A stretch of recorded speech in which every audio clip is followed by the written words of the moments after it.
farmers, to the brothers from the security, to Minister Clemson Brown, to Brother Rennie, and to all the brothers and sisters who work very hard, what you see and what you don't see, to keep these forums happening.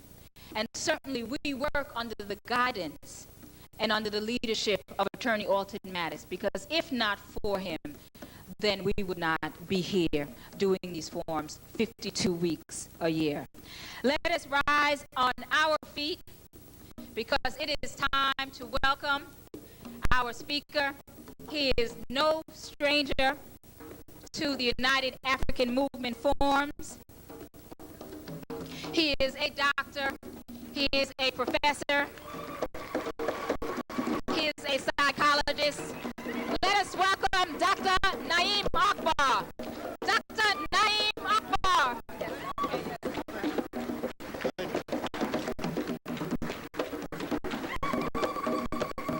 Thank you.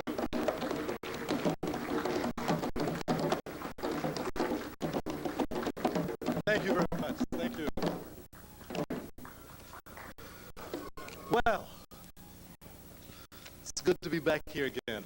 With the name of God, who is the most gracious and the most merciful, in the presence of our ancestors, we understand as African people that the Creator stands behind all that is, and we acknowledge that those who preceded us continue to work on our behalf, though we see them not.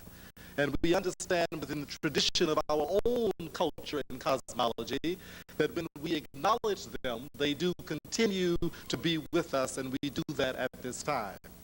It is an honor for me to be with you and to greet you. Some of you, salam alaikum. Others of you, habaragani. Some of you, hotep. And those who are remaining, yo, what up? I am certainly extremely honored to be back again with the UAM Forum. This is not at all my first visit, nor my second, nor my third. I'm getting on up in the years here. And I certainly am always honored to be invited back to be a part of what I think is probably one of the most important activities that's taking place here in the great metropolis of Gotham. We certainly know that there are many people who would prefer that this kind of activities would not be going on. We certainly know that this is not a friendly gesture for the borough of Manhattan. We certainly know that even when we were in Brooklyn, it was not a friendly gesture for Brooklyn. This is actually a hostile activity for the power that is. It is a friendly activity for the power that will be.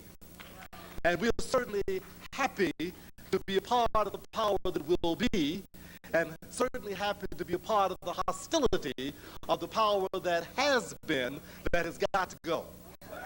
So we thank you for your presence here this evening. I'm certainly thankful to Attorney Maddox in his absence for permitting me to be a part of this forum. We certainly know that be assured that the activities that are taking place in Poughkeepsie are known not only all over this area, but we even know them deep in the South down in Florida. So we have been following the activities to the extent that we can, because just as the sister was saying here a minute ago, if the information is limited here, you can imagine how much is limited in the provinces. But one thing about it, in this particular time, truth cannot be curtailed. You can introduce obstacles, you can try to silence it, but because of what time this is, truth must stand up, and no matter what they try to do, they can't stop it. And it's very interesting because this whole thing that we thought was well over came back to supposedly haunt us, and it seems that it is going to be the point of vindication at last. Because it's coming back at a time when truth cannot be curtailed, it means then that the whole world will at last know what's really going on. And therefore, we are happy to be a part of this exciting time, and we are confident that the brothers and particularly the sister who was so degraded and has been so negatively reflected upon in this entire process will at last be vindicated. So we are confident that truth will stand foremost. And even though they are doing all they can to try to distort it as always, they don't know what time it is. You know, I'm going to make my comments as brief as I can to be respectful of your time, but I want to talk with you just for a few minutes this evening on a question that is probably a slightly different perspective. And that is, I want to talk about the question of, can we save ourselves? Can we save ourselves? We are facing a very critical period in history. It's a critical period in history because in many ways, many things about the current world are coming to a head. The material technology of the Western world has certainly peaked. The economic power of the current world has certainly peaked.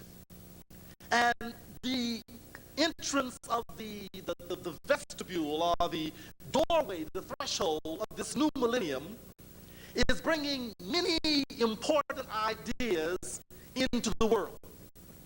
So you have this tremendous transition that's taking place in the material sphere.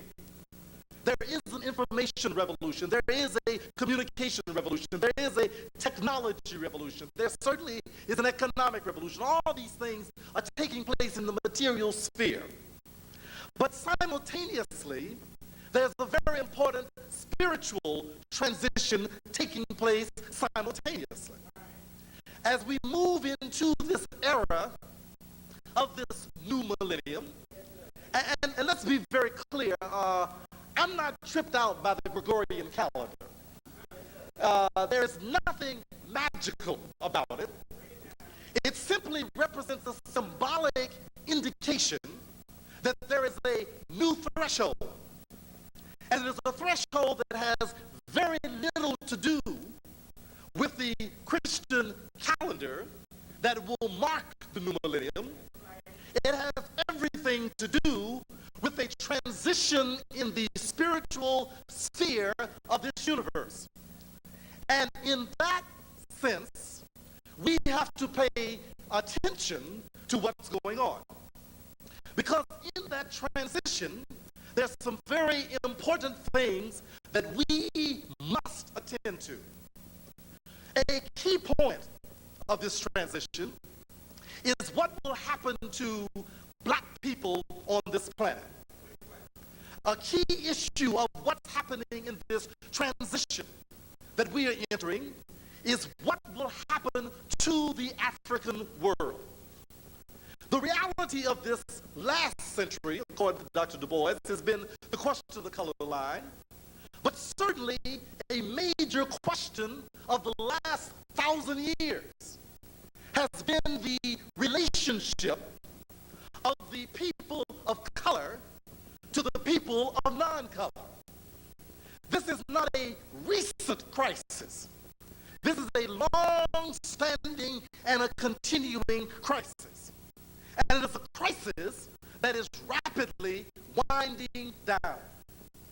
Not only has it been one in terms of a particular material and physical confrontation, but it has been a very, very essential confrontation of a certain spiritual confrontation as well. And as we move into this new era, we must understand that we play a very critical role. Now, what I want to suggest to you is that the spiritual forces have done what they're supposed to do. The movement of righteousness within the karmic process has done what it's supposed to do.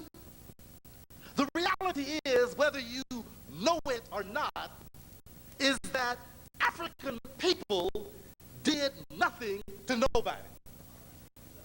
That the forces of evil were the ones who engaged in this conspiratorial destruction or attempted destruction of the people who were engaged in righteous endeavors on this planet.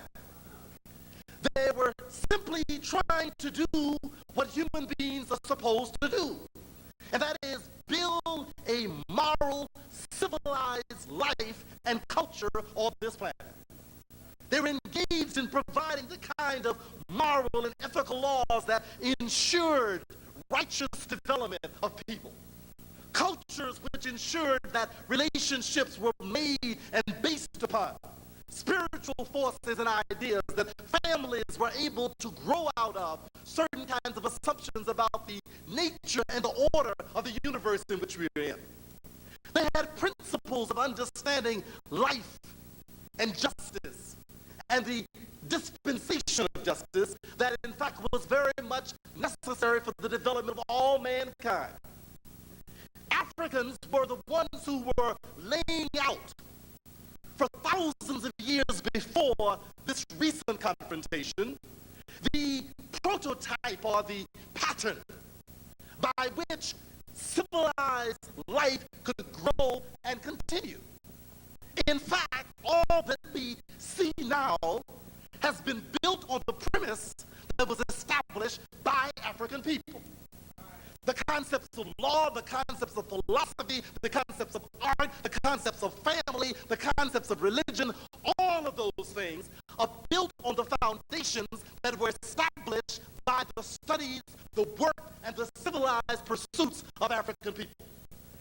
That's important for you to understand, because a part of the distortion of the information has been to suggest that we have been parasites on other people's insights and in fact have contributed nothing.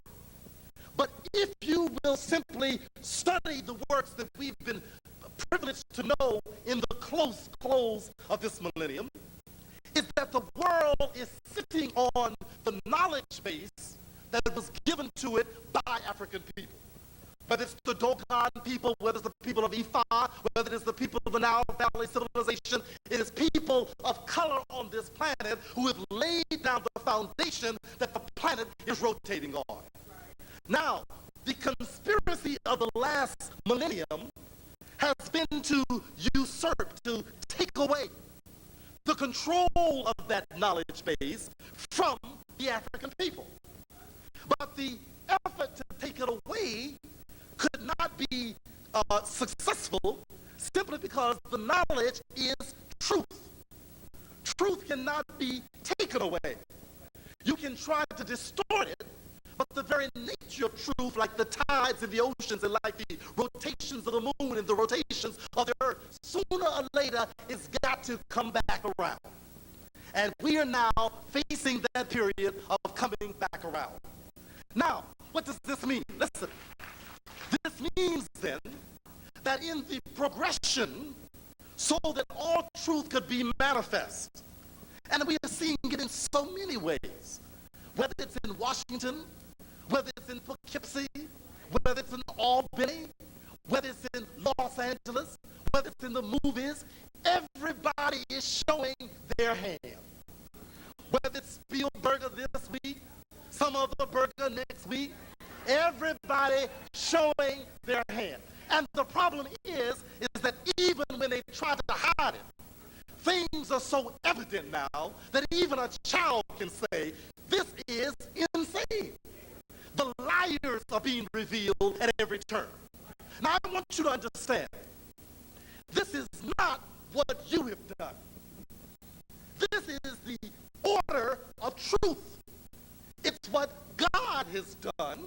It's what the cosmos has done in terms of working to restore its order. Now, if in fact the spiritual order has done what it's supposed to do, then the question is, what are we supposed to do? And this is where we come to the question of my evening.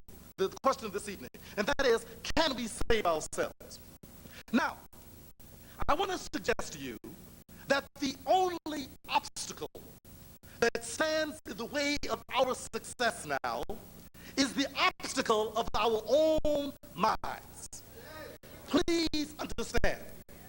And it's not just because I'm a psychologist. It's because I understand that the access to our humanity and the vehicle by which we activate the spiritual energy, which is our soul, is done through the power of our minds. And the human power is mental power.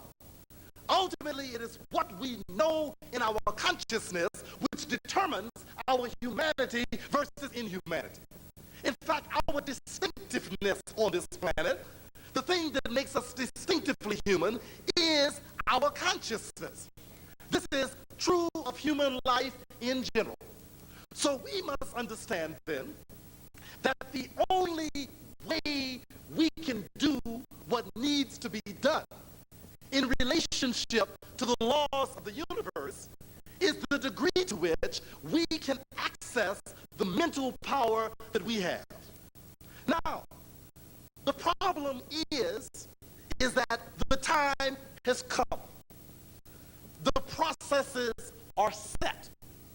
The economic laws, the technological laws, the scientific laws, whether it's cloning, whether it's fertility implantations and embryo implants and septuplets divided by multi-septuplets as long as they white, a zero birth rate among white folks or whatever, the Pope going to Cuba to meet up with the Santeria people, that's another question. But the idea is that these are things that are happening because the processes are ready.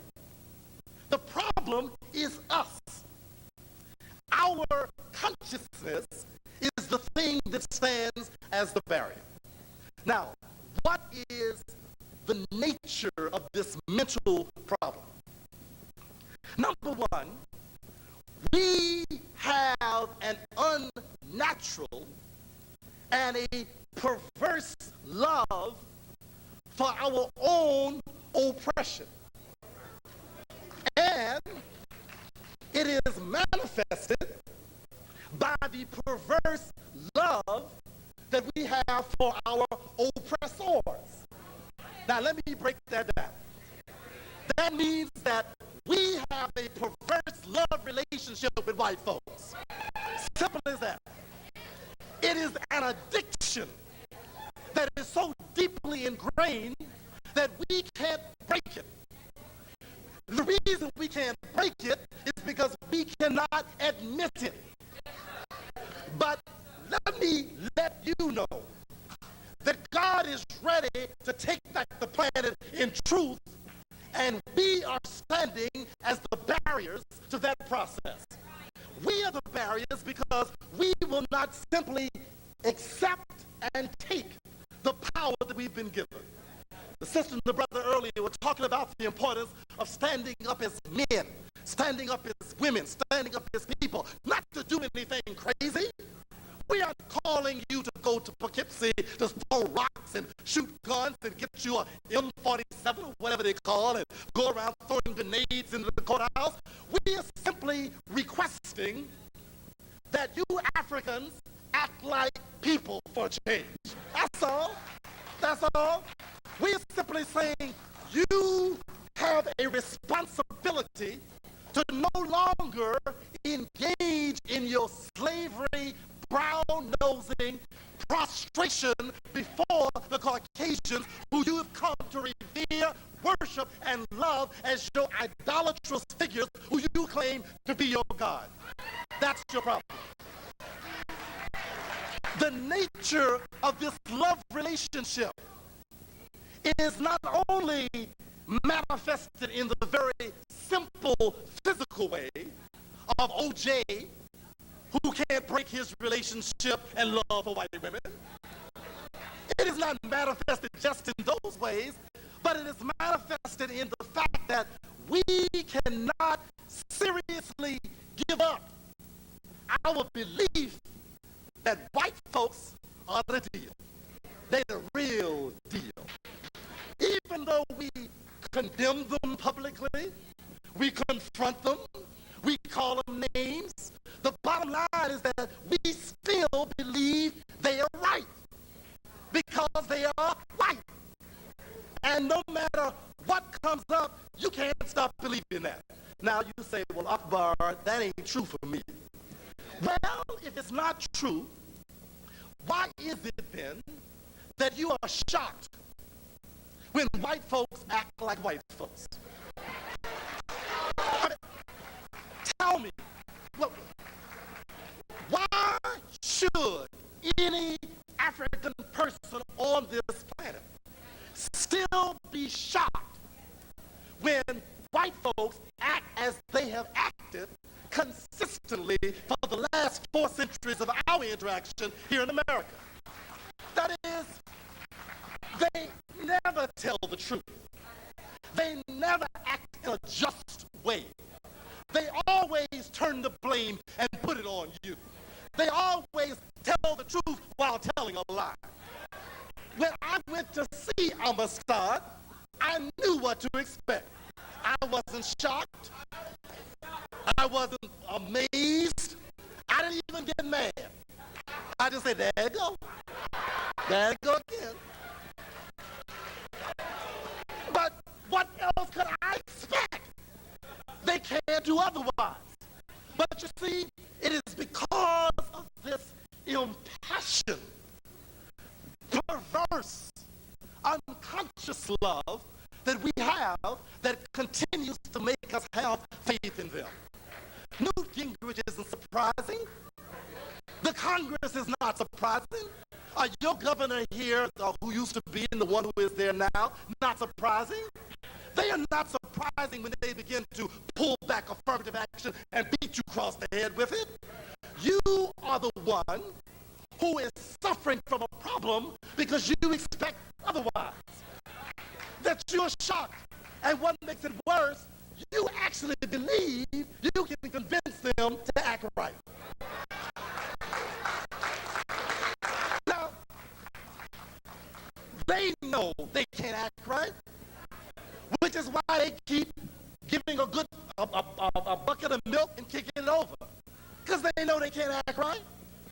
The reason that they are even beginning to tell some of the story while pulling it back at the same time is because they know they can't act right, and they can't change that. We want you to understand that the major problem on this planet is that you have more faith in white folks than they have in themselves. You have more faith in them. Now, this love, excuse me, this love continues then to make us look to them for the solutions. The solutions of government, the solutions of law, the solutions of education, the solutions of culture, the solutions of all the things that we need. We continuously look to them. We really think that they will approve an Afrocentric curriculum that will educate our children. You got to be out of your mind. Why would they? They are the ones who told the lies. They are the ones who work to make sure the curriculum remains Eurocentric. So what makes you believe that suddenly they're going to do the right thing? It is not adequate to say because it's the truth. They know it's the truth, fool. They knew it was the truth when they started trying to pull it out of the books, throw away the books, hide the ideas, paint the people in the Nile Valley white. Go get Elizabeth Taylor and throw her on the screen. Go get Yul Brynner, throw him on the screen. To make all these people in African society look like them. They knew what they were doing. But again, it's the love that makes us continuously believe that if we petition them, if we go to them with a logically cogent argument, if we pull together compelling empirical evidence, if we go in and get the overwhelming documentation of Cheikh Anta Diop, and to be able to show his paleontological and his linguistic and his archaeological studies and the whole ability to go back and develop and redesign the whole concept of civilization on this planet, that they will be compelled by truth. No, they won't. They cannot respond to truth. They are liars, liars, liars, liars, liars, liars, liars. Okay? Now, listen, hear me well. Look, I am not a name caller. I mean, that's not my trip. You know, like, I am not hung up on white folks because I don't expect nothing of them. These are descriptions that I'm giving to let us try to understand the difficulty that is our difficulty. You see, the point I'm trying to make is that white people are simply being themselves. They are preserving their power, they're preserving their culture, they're preserving their influence, and they're doing what desperate people have to do. You don't get angry with a lion protecting its den. You don't get angry with a snake who you almost step on for biting you. You don't get angry with a wild beast who in its own defense attacks you as destructively as it can. You simply understand this is the nature of the snake. This is the nature of the beast. This is the nature of the animal. You have not accepted. We have not accepted. Our people have not accepted. Not only those out there, but these in here have not fully accepted that. Because listen, the dependency is not only in terms of this inordinate love, expecting them to do the right thing, but it's also reflected in our inability to analyze our situation without considering them. Most of our time, as I'm doing right now tonight, we spend too much time talking about white folks. What they gonna do, what they did, how they did it. We now have young people on college campuses, and I'm sure around here too, who spend hours and years now deciphering the new world order, the latest plan of what white folks gonna do to us next. I know what they gonna do. Whatever they damn well can. That's all I need to know. So I don't need to spend all my time understanding they now going into the DNA and got satellites moving with infrared, ultraviolet rays that now come up under the sewer while you flush your toilet, and they now can dissect what's in your waste material to understand how to begin to feed you some kind of biochemicals that begin to rechange your chromosomes to begin to clone you. They cloned you already. They don't need to clone you anymore. You clone. You are cloned psychologically. You're cloned spiritually. Your natural form has been put together with an unnatural form, and you're acting like something other than yourself. So you waiting for the new world order. The old world order got you hooked up, and you don't have to go anywhere with that. But my point is that rather than busily trying to put together an institutional structure that works so that we can educate our children, educate ourselves, a way that we can begin to gain access and utilize the technology that has now made the planet a village, and to begin to use that as a means to communicate effectively our understanding of the world. We are busily worrying about their latest conspiracy against us. Believe me, dependency is not only a dependent love, trust, and expectation, but dependency is also constantly being preoccupied with what they did wrong to me. Let me give you another example. Let me break it on down. Many of us know people, and probably some people in this room, who've been abused. Been abused sexually, physically by parents, people close to them, or even in domestic marriage relationships. They've been abused. And what happens is that because of what the abuse does, they can't break the dependency. So even though they talk about hating the person, they can't think outside of that person. Every time they come in contact with a new person, they start thinking about the old person. What you gonna do to me? You begin to remember the hurt. You're preoccupied with the abuse, so much so that you can't begin to see this is another person. This is another day. This is another opportunity. This is another me. I didn't do this. I didn't make this happen. Everybody doesn't do this. But because you are still dependent on the hurt, you can't build for the new day because you're still living in yesterday. So my argument to you, and it's one that's not very popular, is that we spend too much time worrying about white folks when the principle is established and it is clear. Now, hear me well now, don't trip. I'm not saying be foolish and close your eyes on them. Watch them. You know, when you see a snake, you watch it. Now, you are busily trying to get someplace else. But as you get there, you watch the snake. But you don't stand there like a fool and fall in love with snake watching. You see, you simply watch the snake as you progress away from the doggone snake. You don't invite your people, come, let's watch the snake.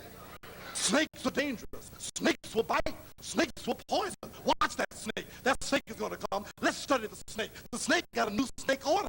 You get poison in the snake order. I mean, you don't do that. You say, there's a snake. They're dangerous. Let me watch them while I'm getting out of here. Now, that's a different perspective. And I'm suggesting to you, we need to develop a perspective where we spend most of our time trying to get the hell out the snake's house and begin to build something for ourselves. That's what's important. So, the first obstacle to us being able to take advantage of what God has given us is our inability to give up our attachment, our dependency, and our perverse love for white people. Now, you know, the allegories are very clear.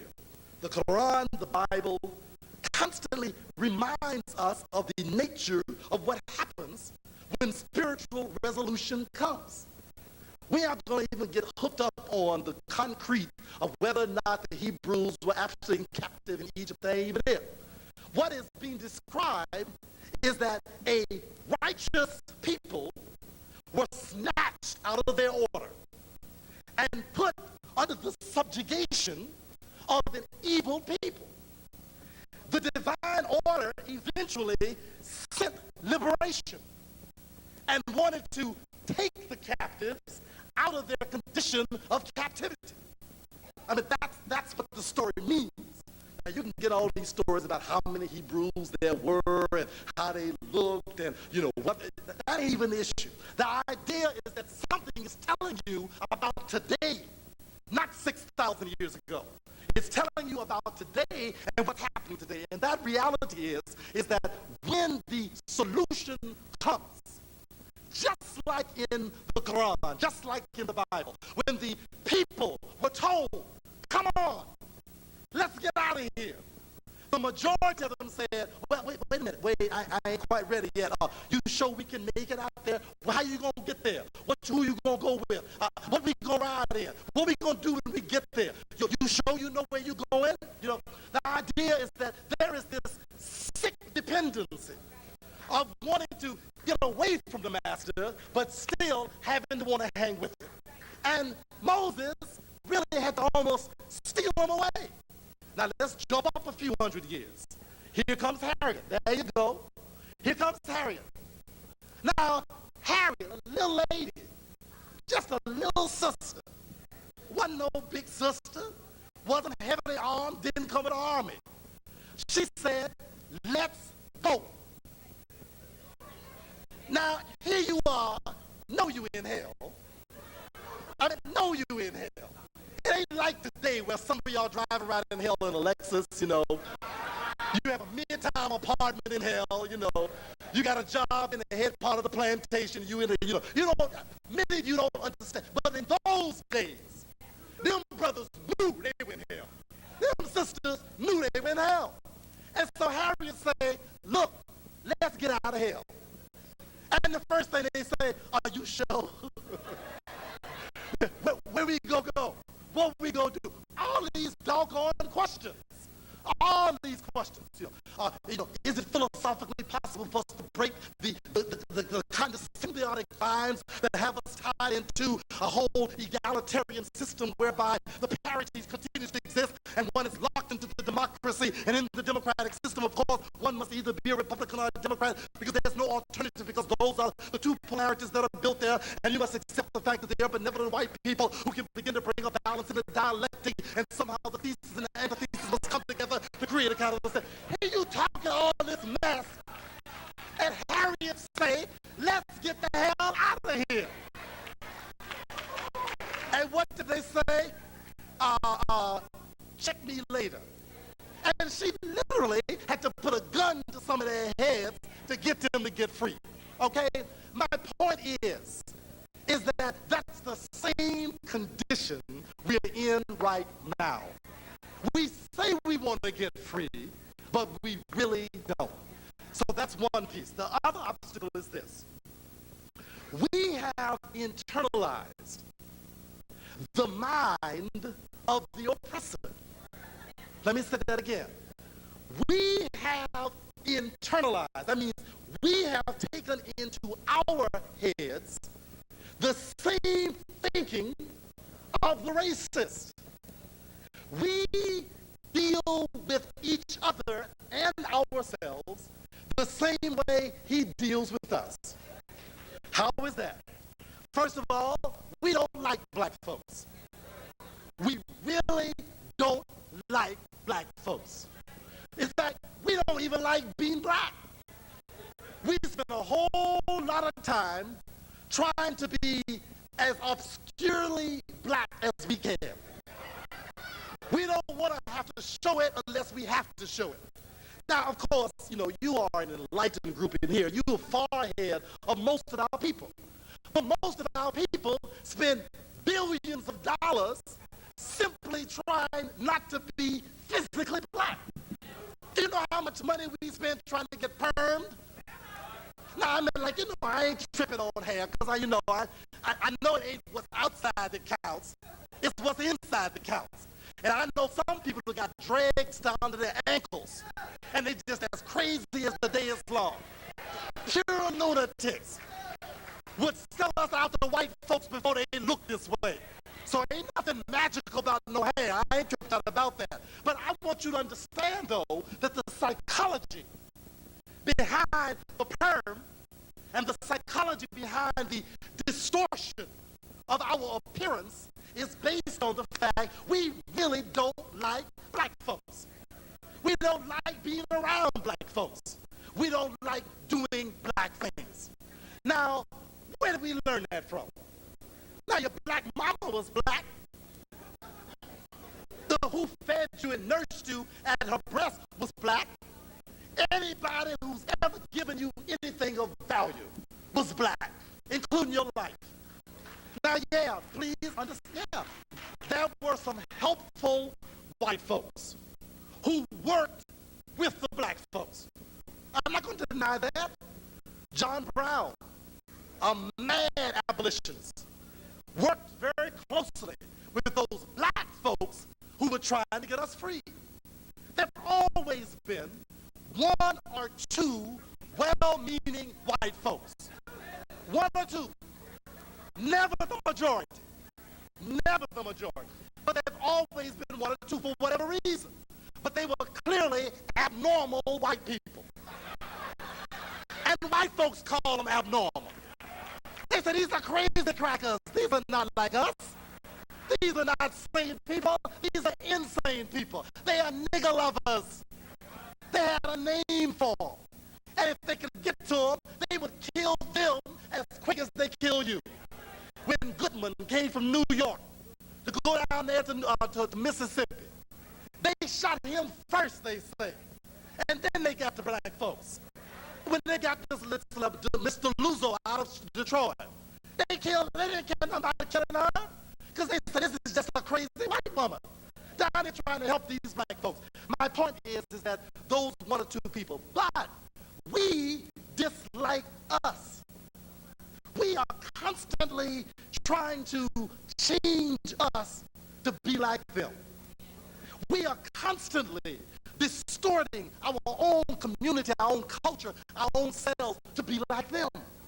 We easily do. So, people like Clarence Thomas and this other crazy man out of California, what's his name?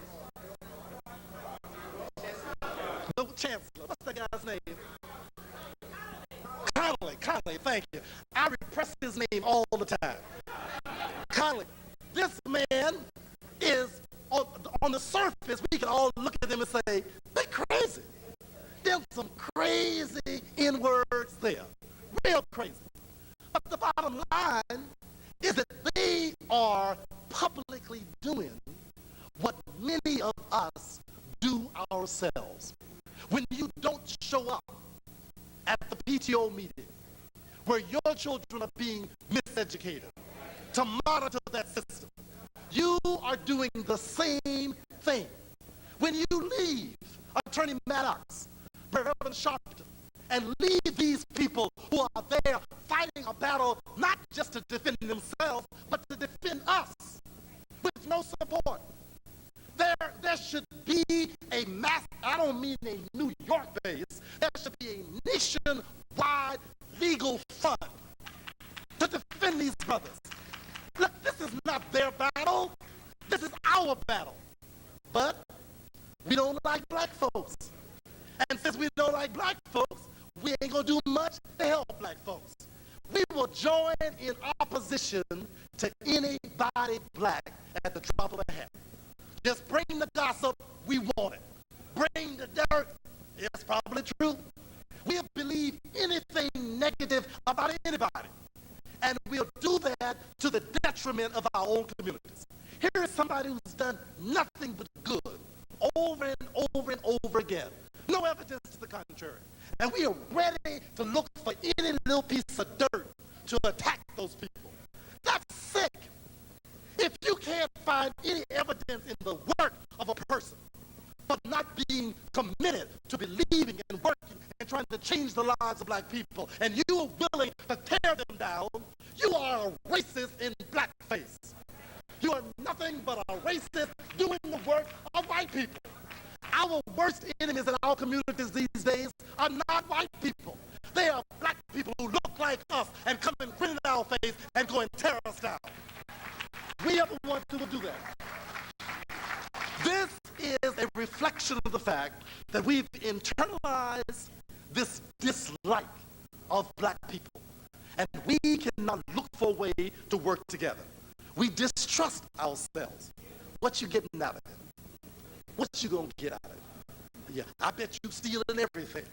I ain't gonna give you nothing. You give money to white folks without questioning it.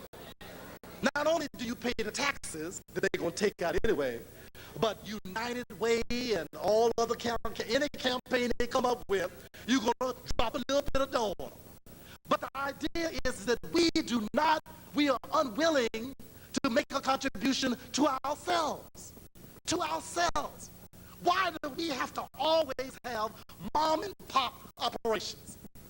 Why can't we make what we have to look as good and as impressive as anybody else's?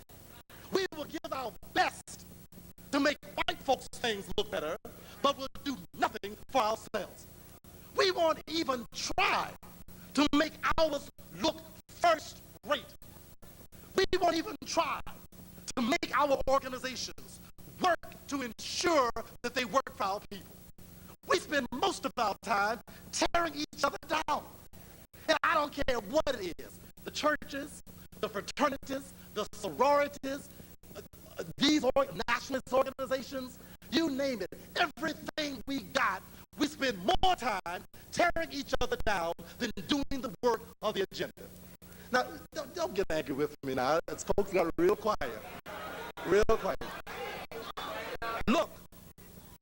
I'm the doctor. And I'm here to say we sick. And we can't get better until we acknowledge we are sick. And it's the same sickness. It doesn't matter whether it's a bourgeois, middle class, assimilationist NAACP meeting or 100 black men meeting or us or some other UAM meeting. We spend a lot of our time, too much time, tearing each other down. What she said and what he said and what they did and how they didn't do their part. Do your damn part. Do your part. And figure out a way to make this thing work. No, we don't have the best, but it's all we got. And if we don't give it our best, we'll never have anything else. But our organizations are dysfunctional. Our communities are dysfunctional. Everything we do because we do not give it our best. Now, most of you will agree. This forum is one of the most important things that's happening in New York. It clearly is. You know, it's not about Naim Akbar's present here, Khalid Muhammad's coming, Leonard Jeffrey speaking, Alton Maddox. It's not about individuals. It's about an energy that's generated in this discussion. Don't you know the importance of generating a vibration that is counter to the destructive vibration that's at NYU, that's at Columbia, that's at City University, that's at all the forums around this city and around this nation that are anti-black in their objective. This is a pro-African vibration. It's significant. It's one of the most significant things that's happening here. It's more significant than the African shops of kente cloth. It's more significant than the music shops. More significant, much more significant than the barbecue places. This is the most significant thing because it's a vibration which is pro-us. This is what happens when you celebrate something. You create an energy of positive vibration that's lifting us, rising us, that's creating an energy in opposition to the negative energy. It's important. But somebody, not all of you, but most of you have to almost be hoodwinked and caught in the halls to contribute to this process going on. Years ago, and the members of UAM who know that I came one of the first times to the Slave Theater, I said, let's buy this place. Or let's buy one like it. And I challenged us to getting a place where we could own it. If we need a place to have a forum, we should work as a community to own something that's ours. You know, we can do it. If we are buying a church to hang a white picture up there, to worship his God, we will put chicken dinners, potato pies, bean pies. We will sell whatever we need to do to pay off the mortgage. But we will not put the same energy in providing the opportunity for us to, and I want to use this word advisedly, to worship ourselves. And I use worship only in the sense of celebrate. For those who are Muslims in here, I don't believe that La ilaha illallah, but one God on the planet. I understand that. I'm in all that. But I believe that you cannot operate worshiping that God if you are degrading his greatest creation, which is yourself. If you don't love you, listen. If you are not lifting you up, how can you possibly lift up a metaphysical reality that you can't see? Look in the mirror at your own black self and trip. And then you talking about you loving a metaphysical reality who you are representing as a white man with blonde hair and blue eyes. My argument is that we've internalized this dislike, this distrust, this disrespect for African life. And in doing so, we have become major opposers to our own development as a community. Now, the challenge is this. What must we do? How do we overcome these obstacles? Now, look, what I'm saying to you tonight is understand that the cosmos, God, truth, has done its part. It is now time. You see, we wouldn't know about the work of a Chancellor Williams. We wouldn't know about the work that's happened. We wouldn't know about the African Heritage Bible. We wouldn't know about the color of the people who brought civilization to this planet. We wouldn't know those things if it was not this time. This trial that was intended to disgrace, discredit, and regress African progress in this community, to try to destroy the fine work that Brother Maddox has done, to try to discredit the political power that Al Sharpton has taken. They want to try to destroy and to undermine that whole process. And they always want to reduce black women to size, to disgrace them, to degrade them, to put them into a negative light. That's always the intention. So they want to pull this back, but it's backfiring. It's backfiring because the time is here. And because some black men and some black women decided to stand up, stop worshiping white people, and stop hating black people, and make a stand. And look, the whole universe is on their side. You see the challenge here? So this is what we have to understand. That if we will simply do what we need to do, stop worshiping white people, and start loving ourselves, there is nothing can stop us now. It can't, don't you understand that? Look, the CIA can't do it anymore. The military can't do it. Do you know why the Million Man March took place? You know why the Million Woman March took place? They couldn't stop it. They wanted to. They tried to. They did all that they possibly could to stop that groundswell. They wanted to stop it, particularly with leadership that they did not appoint. Leadership that they could not co-opt. People, sisters in Philadelphia, Minister Farrakhan, brothers who stood and said, "You can't buy me. I belong to myself." They didn't want that to happen, but what? They happened. They succeeded. They undermined every kind of security system they have in this nation.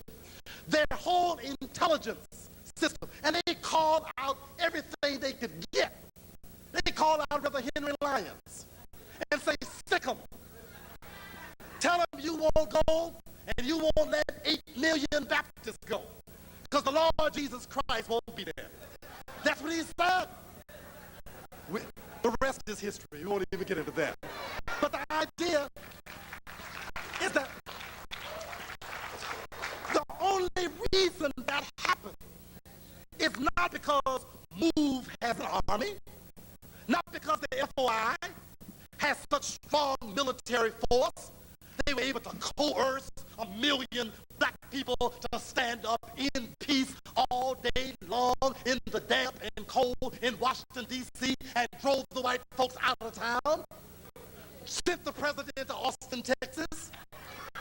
That is because there was a military strategy, there was a spiritual strategy. There was a psychological acceptance that our power is here. My argument is this, that if we begin to do that, any goal that we have can be accomplished. Now, the first thing we've got to do is to kill white folks. Let me finish the sentence. My brother is coming there in a few days. He may mean it literally. Kill